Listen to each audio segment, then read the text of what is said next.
Okay, so what is your name? Hey y'all, I'm Kaya. I'm Jordan Anderson. My name is Lauren Gustis. My name is Sean McKinney Spears. My name is Nigel Frazier. Do I have permission to record you? I give permission to a jailer to record. And I give Ajayla permission to record me. I give Jayla Lemons all permission to record me. I give Jayla to record me. So the movie Aquila and the Bee. Black Power, yeah.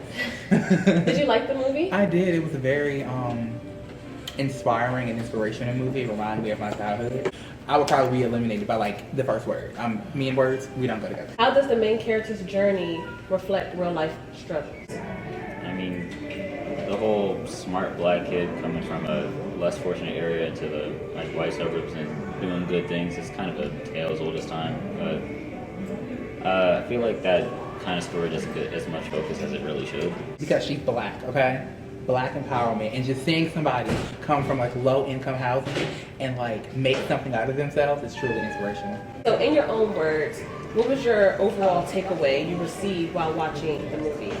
Self-doubt is really the mind killer, I guess. Like, her whole conflict was really her self-doubt at the end of the day. Okay.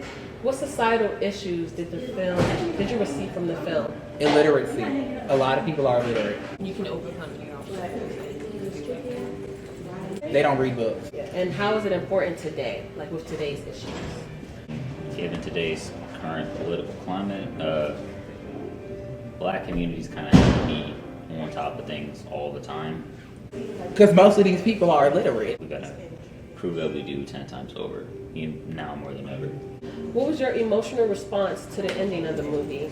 I really thought I was about to start tearing up. I was very happy. I was like, oh my God. She was just gonna take it off. She won! It's for you, girl. You did that one. So I can see that you were satisfied with the movie. I definitely was. I feel like it was a great, way to end off, February and Black History Month. And I feel like that's like a really good, powerful movie, support black business. Thank you, Micaiah. Thank you. Okay, so in the movie A Raisin in the Sun, did you like the movie? I did like the Raisin in the Sun movie. I think I liked how each character, they really did a really good job with explaining their parts in the movies and their personalities and how they felt. Second question, how does the main character's journey reflect real life struggles? I feel like Walter Lee, he kind of shows like his role basically shows an ambitious black man, wanting to provide for his family, and everything is just like he sees that his vision is way more than just being a chauffeur or a serviceman, and just like Lena, she said her husband said that man's hands weren't to serve, they were to build things, make the world go around. So I feel like he's very ambitious about that. So it's like that's why he's so frustrated and emotional about the money. I think because this family is a working class family and they all got to hustle just to be able to live comfortably, not even comfortably, but just be able to survive, honestly. And I think that causes a lot of anger and resentment towards each other in their relationships. In your own words, what was the overall takeaway you received from watching so far? I'd say definitely it has something to do with dreams. Like, they're trying to all accomplish dreams off of one paycheck, but that's not how it really works in the world we live in now. So we gotta work harder for our dreams to come. In the movie, what was your emotional response to it? Like, were you satisfied with what you were watching? I kind of felt a little bit of anger, in a sense, watching how Walter was treating Ruth about when she was trying to explain to him that she's pregnant again, and him getting frustrated and not giving her time to express herself.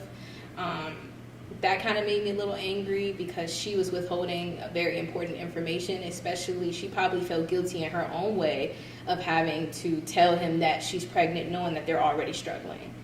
From Walter's standpoint, yes, he may have, carried things disrespectfully and wasn't acknowledging, the stuff that was going on within his home. But in a sense, I feel where he was coming from, where he kept saying, I'm 35 years old. My boy sleeps on the couch. Like, as a man, we're looked up to be the man in the house, and to take care of everything. I felt disappointed, I think, how it actually went when it shouldn't have went. It could have went a lot of different ways. He chooses pride over money.